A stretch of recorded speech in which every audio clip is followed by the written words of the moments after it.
Hi, I'm Dr. Barry Duncan, and today I'm going to talk to you about what happens with PCOMS and better outcomes now after the first meeting. Read all about what happens after the first meeting and everything else PCOMS in the new PCOMS manual.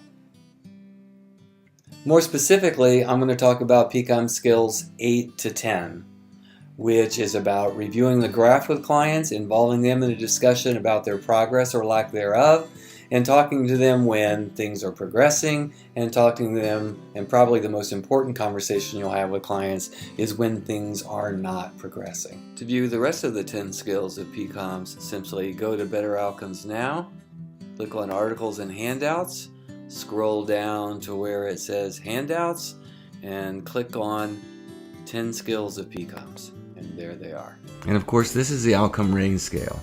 Its content-free dimensions allow for personal and idiosyncratic renderings told without preconceived theoretical or symptom-based constraints. Thus, clients' accounts retain the richness of real life, including the unique backstories that contextualize their dilemmas. The ORS leads to the possibility of identifying those consumers who aren't benefiting from the service, like we see here, and it allows us to get better at what we do by that identification so that we can turn those folks around and make sure that they achieve a positive outcome with our services. After the first session, PCOMS simply asks, are things better or not? PCOMS provides a methodology to partner with clients to identify those who aren't responding and address the lack of progress in a proactive way that keeps client engaged while new directions are collaboratively sought. It's just a way to engage people in this great discussion about when things aren't changing. So let's first talk about when ORS scores increase. When they do increase, a crucial step to empower the change, as solution-focused therapy has taught us, is to help clients see any gains to be a result of their own efforts. Change then is noted on the ORS, and the conversation promotes the evolution of new meaning about those changes that further dissolve the problem and empower the client. This process is aided by these normative reference points that we have: reliable and clinically significant change, and of course the expected treatment response, the green line on the graph. The first order of business is to notice the change, which the ORS allows us to do that quite easily, and then to be curious about change. How did it happen? What did the client do differently? Where did the idea come from to do something different? All of these things validate the client's contribution to change. Even if they say that I started a new drug or it's the treatment I'm in, how did those things help them access these nascent resources that were always there? Help them build heroic stories about their change process is the idea here. And if we look at a bigger picture of change over time, it makes some sense when the slope of change is steep to see clients at a high frequency, once a week, for example. But when things start to plateau off, it makes some sense also to start spacing things out. When clients reach a plateau or what may be the maximum benefit they will derive from service, the conversation evolves to planning for continued change or recovery outside of therapy. Of course, all is negotiable and open for reevaluation. The numbers never dictate action, but rather inform the conversation. That's the critical difference. We never kick people out of therapy. We rather talk to them about can they continue their goals outside of therapy. And of course, it makes sense to see people as long as there is measurable and meaningful gain. Now, a lot of times people see a graph like that and they see the short-term trajectories and they think that it's some kind of condemnation of longer-term work. That's not the case. Nothing wrong with longer-term work when clients are benefiting from it. However, when there is no change, it makes sense for therapy to be as brief as possible. A more important discussion occurs when ORS scores are not increasing.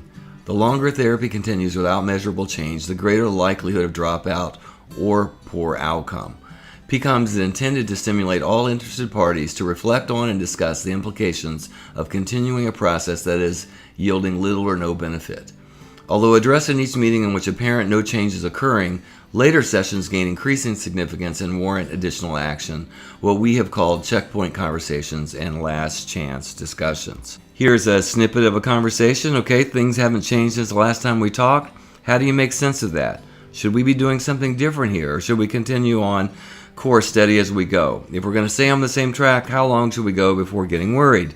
When will we know when to say when? Remember, when we say we involve consumers in all decisions that affect their care, we really mean that. That's exactly what we want to be able to do. It stimulates us both to kind of struggle with this, about this lack of change, and are we going to continue a process that's yielding little or no benefit, and at a more meta level is supporting what's working and challenging what's not working. When we get to this checkpoint conversation, it is generally between the 3rd and 6th session, and last chance discussions are initiated in the 6th to 9th meeting. The trajectories observed in outpatient settings suggest that most clients who benefit usually show it in 3 to 6 encounters, and if change is not noted by then the client's at risk for a negative outcome. The same goes for session 6 to 9, except the urgency is increased, hence the term last chance. A more nuanced identification of clients at risk is accomplished by comparing the client's progress to the expected treatment response, this green line here. The progression of the conversation with clients who are not benefiting goes from talking about whether something should be done to identifying what can be done differently, then to considering other options or approaches, including transferring the client to a different provider. PCOMS spotlights the lack of change, making it virtually impossible to ignore, and often ignites both therapist and client into action to consider other options and evaluate whether another provider may offer a better match with client preferences, culture, and frame of reference. The first step in this checkpoint conversation is to make sure that everything about the alliance is on board, that you're on the right track with these things. I like to pull out the SRS and ask the client question by question how things are going. Am I getting this? Am I hearing this right? Are we talking about the right stuff? And the one that I've gotten the most response is, in your heart of hearts, do you think that our plan, the way that we have developed to work on this situation that you're trying to change, is actually going to make a meaningful difference in your life? And I've had many clients come back and say, no, Barry, it's not. Well, that is great news, because now we can go back to the drawing board and figure out what else we can do in the process. Nothing may come of this discussion. This is an ongoing process. This isn't a 5-minute snippet of a conversation. Clients appreciate the effort that we're making. We can start the conversation and ultimately develop a different treatment plan. We can invite others from the client social support system. We can use a team, a co-therapist, a different approach. We can bring in all kinds of different ideas at this point and brainstorm what we can do to get things turned around. Any ideas that are developed or implemented, and progress is monitored with the new set of ideas. It's inevitable that while you're seeing clients that their ORS scores will go down. And what you have to discern is whether or not that drop, that deterioration in their ORS score is related to the reasons for service, or it has nothing to do with it at all. Is it a pothole, in other words? And the metaphor is, of course, that clients are on their way to see you and they hit a pothole and they get a flat tire and they're changing the flat tire and a rainstorm comes and somebody drives by and splashes muddy water all over their clothes. And then they're in such a hurry to get to their appointment that they get a ticket. So by the time they fill out the ORS, they are fit to be tied, and that is reflected in their ORS score. So what you have to discern is whether or not this event that's happened, maybe they had a bad phone call with their mother who is ill, or they had a fight with their partner, or whatever it happens to be, is holding sway over their ORS score. What you have to discern is whether or not that is just a life event, that's something that's happened, that is holding sway over the rating, or it's something related to the reasons for service. And if it's something that's just happened that has no relationship to the reasons for service, it's perfectly okay to ask the client to redo the ORS, because we don't want it to represent the overall how life is going. We want the ORS to represent what we're working on in therapy so that we can use it as a meaningful measure of progress. And of course, when we get to the last chance discussion, the idea here is, like you're driving into a desert and you see this, you look down at your fuel gauge, you see that you're about empty, and you see this sign that says last chance for gas. You're certainly going to reflect about whether you're going to continue your journey without stopping for gas.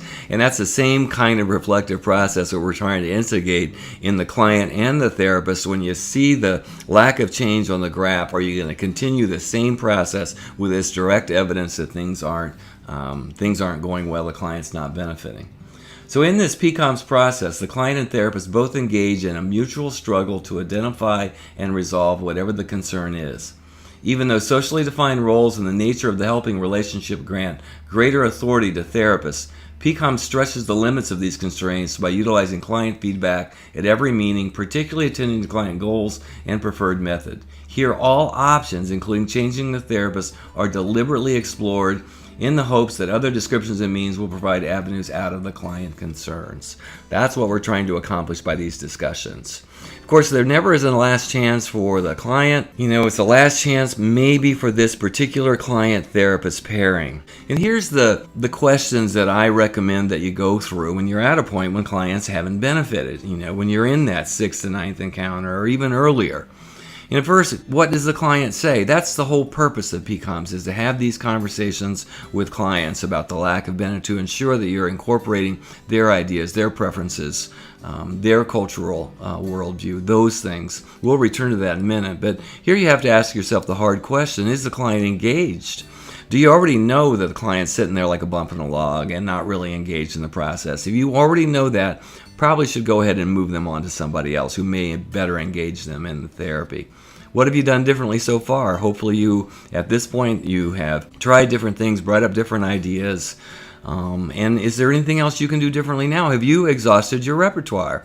None of us have limitless repertoires. We all are limited. That doesn't mean we're not good therapists. It just means that we can't be all things to all people, and we can't have great ideas for everybody. So are there any other resources that we can rally here from the client's point of view, from our point of view? Can we do a team? Can we talk to a supervisor? Can we include other people? Or is it time to fail successfully? Is it time to go ahead and start talking to the client about referring them to somebody else? These are hard questions to answer. They're questions that get us to reflect about whether or not the client would be better served by somebody else. PCOMS allow for a discovery process. A process with a definitive purpose, a measurable end. It's the hunt for what works, what results in an increased ORS score, culminating in the client reaching his or her desired change and the expected treatment response. Therapy, then, is an expedition into what will ultimately prove to be beneficial to clients, an exploration of client beliefs, values, and theories, as well as cultural and therapy myths and rituals. Not knowing infuses therapy with the excitement of discovery. This allows for the heretofore unsaid, the aha moments, and all the spontaneous ideas, connections, conclusions, plans, insights, resolves, and new identities that emerge when you put two or more people together in a room and call it therapy. Every conversation about the lack of change sets the occasion for unearthing new avenues out of the client's dilemma. Conversing with clients unfolds and expands experiences and can result in new meanings and plans for action.